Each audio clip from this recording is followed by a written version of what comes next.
Hello friends, hi, this is Dr. Tirath Gill. I hope you're doing well. Today I wanted to explore the various origin myths from around the different cultures. So, and then I also want to touch upon our modern conception of how it all began. So, in the Native American tribes, they have this theory about some kind of a conflict which gave rise to three divisions of the underworld: the terranean surface world and the air and sky. And then in Judeo-Christian faiths, interestingly, they have this concept that in the beginning was the Word, and that's how creation began. In Hinduism, Nam or name or word is also taken to be the source of all creation, the original Nam. And so this word, this sense, and then other faiths say that God willed it, so it was. So it was an act of willing to existence from nothing to something. And this is very fascinating. Then we go to our modern theories about the origins of the universe. And it says that they began about 13.8 billion years ago. And in the beginning there was an infinite condensed mass of nidus of mass and energy, and that it exploded brilliantly into and scattered itself across the universe and the known world that we know.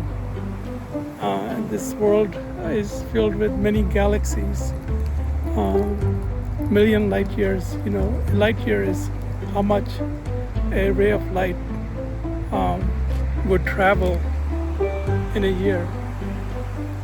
And it travels at 186,000 miles a second. So at that speed for a year, and that many billions of light years spread out, is our galaxy, our world, our universe. And sometimes there are parallel names to describe this vastness, something beyond our comprehension. So it all came into being from a nothing. And that is the theory. And then, what was before nothing, scientists have, conjectures about what happened a hundredth of a second after the Big Bang.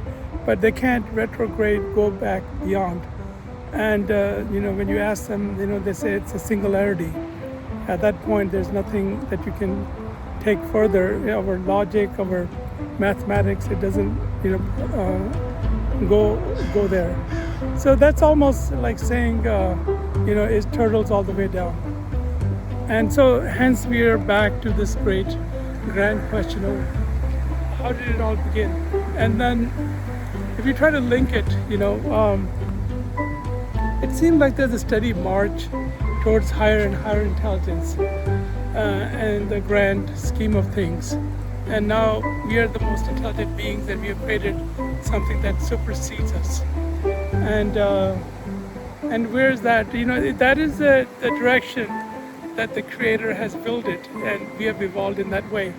So maybe this is part of the plan, and that if it has not ended, if we as the most intelligent beings in the cosmos have not, we have preserved life.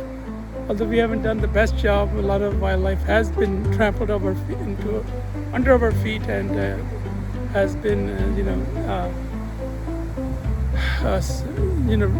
have caused its extinction. We have done that, but by far, we have, for the most part, tried to do good in the world.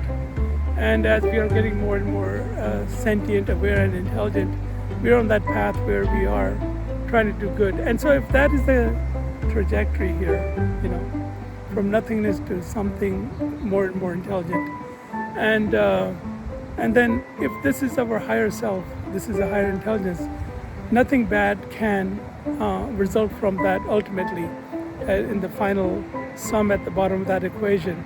It should be a net positive. And, it will be a positive because that's how God has designed this universe in His infinite wisdom. And this is, I guess, my way of saying turtles all the way down. That, ultimately you have to trust that there is a creator that has infinite power of creation and that has willed this life into existence. And be, reverential, be grateful for the opportunity to experience this. And, try to, do His bidding and try to grow in your own knowledge and understanding. I hope that wasn't too abstract, but those are some thoughts. The origin stories are really deep. They tell us, since the earliest cave paintings, you've imagined and you've tried to project our ideas about what's going on in the world.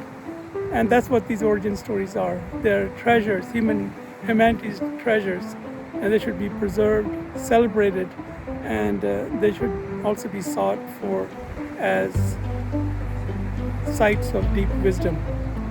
So anyway, take good care, and I'll see you next time. Bye-bye.